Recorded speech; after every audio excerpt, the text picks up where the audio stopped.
सभी को नमस्ते। बीएससी पार्ट फर्स्ट में यांत्रिकी अपनी पुस्तक चल रही है। इसमें अपना चैप्टर है तरल का प्रवाह है और इसमें अपना आज का टॉपिक रहेगा तरल पदार्थों के लिए आयलर के गति के समीकरण। तो किसी तरल पदार्थ के एक कण के सामान्य गुण जैसे दाब, घनत्व आदि को माना एक फलन h xyzt द्वारा व्यक्त करते हैं। तो तरल में एक विशेष बिंदु xyz पर h का समय के साथ जो परिवर्तन है वो परिवर्तन del h upon del T द्वारा दर्शाया जाता है। h का पूर्ण अवकल जो है वो निम्न प्रकार लिखते हैं। dh बराबर del H upon del x D X plus del H upon del Y D Y plus del H upon del Y D Y हो गया plus del H upon del Z D Z plus del H upon del T D T. समीकरण 1 दे दी है। समीकरण 1 में यदि D T का भाग लगाएं तो हमें मिल जाता है d h upon D T बराबर del H upon del x D x upon D T plus del H upon del Y D Y upon D T plus del H upon del Z D Z upon D T plus del H upon del t. समीकरण 2। समीकरण 2 में जो d h upon D t है ये तरल के किसी कण के गुण h में परिवर्तन को दर्शाता है। किसी कण के वेग को हम निम्न प्रकार लिखते हैं v vector is equal to i cap d x upon D T plus j cap d Y upon D T plus k cap d Z upon D t. और ग्रेडियंट की परिभाषा से हम जानते हैं ग्रेडियंट h बराबर i cap del H upon del x plus j cap del H upon del y plus k cap del H upon del z.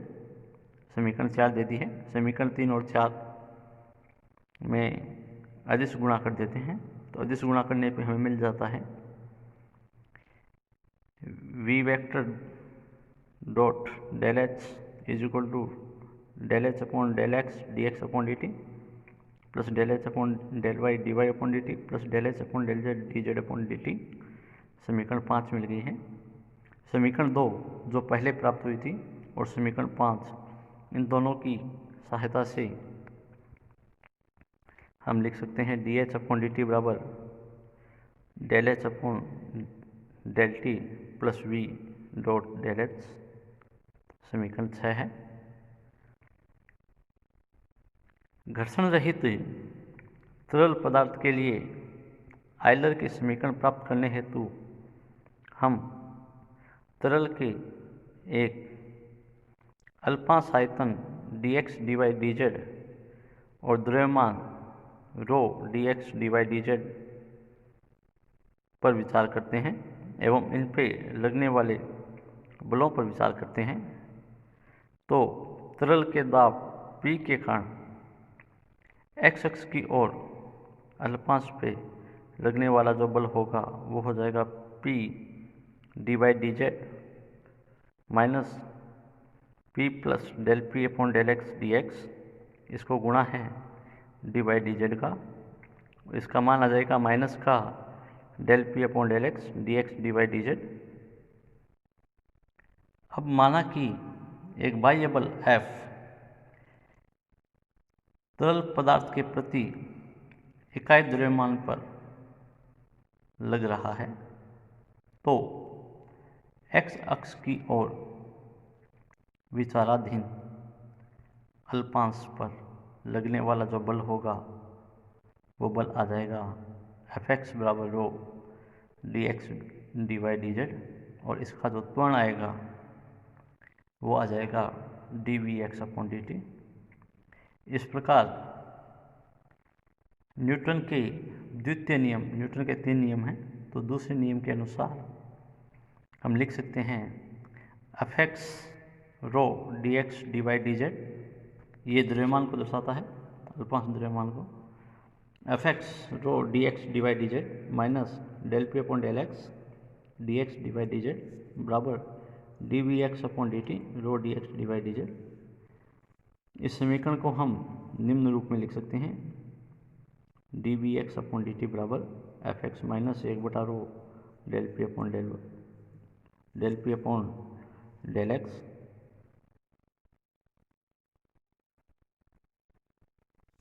समीकरण 8 है। इसी प्रकार y अक्ष और z अक्ष की ओर त्वरणों का जो मान होगा वो मान आपका आ जाएगा d v y upon D T बराबर एफ वाई माइनस 1/रो del P upon del y समीकरण 9 है। और z अक्ष के लिए आ जाएगा d v z upon D T बराबर एफ जेड माइनस 1/रो del P upon del z समीकरण 10 आ गई। तो उपरोक्त जो 3 समीकरण है 8, 9 और 10, इन समीकरणों को सदिश समीकरण में निम्न प्रकार लिख सकते हैं। D we upon D T बराबर एफ माइनस का 1/रो डेल पी समीकरण नंबर 11 बन गई है। समीकरण 8, 9, 10 और 11 तरल पदार्थ के लिए आयलर की गति की समीकरण है। इसमें कुछ सदिश सर्वसमीकरणों का उपयोग कर दूसरे रूप में भी लिख सकते हैं। समीकरण 6 जो थी, इसमें यदि हम h के स्थान पर v सदिश लें तो समीकरण 6 का निम्न रूप हो जाता है d we upon D T बराबर del we upon D T plus v dot del, कोष्टक के अंदर है ये और कोष्टक के बाहर है वी वेक्टर। इसको हमने समीकरण 12 दे दी है। हम जानते हैं कि सदिश की जो सर्वसमीका होती है वो होती है, एक सर्वसमीका है डेल ए डॉट बी बराबर a vector cross del cross b curl of b कह सकते हैं, plus a dot del b plus b cross curl of a plus b dot del a. तो यहाँ इस सर्वसमीका में ए बराबर बी बराबर वी रख देते हैं तो हमें मिल जाता है वी डॉट डेल वी बराबर 1/2 del we square plus del cross V समीकरण नंबर 13 बन गई। तो समीकरण 11, 12, 13 ये समीकरण अपनी 11 है, ये समीकरण 12 है और ये समीकरण 13 है। इन समीकरण 11, 12, 13 से आयलर समीकरण जो है वो निम्न रूप में लिखी जा सकती है del we upon del T plus 1/2 del we square plus del cross V बराबर एफ माइनस 1/रो डेल पी। ये समीकरण 14 दे दी इसको। यदि बाह्य बल F संरक्षी बल है तो इससे जुड़े विभव के साथ इसका जो संबंध आएगा वो आ जाएगा F बराबर माइनस का डेल वी समीकरण नंबर 15। साथ ही यदि तरल की जो गति है वो अघूर्णी है तो डेल क्रॉस वी का मान 0 होगा और v बराबर डेल फाई होगा। समीकरण 15 और समीकरण 16 को समीकरण 14 में रखने पर आयलर समीकरण का जो रूप है वो निम्न प्रकार प्राप्त होता है del phi upon del T plus 1/2 del we square plus del v plus 1/रो डेल पी बराबर 0। ये समीकरण 17 बन गई है।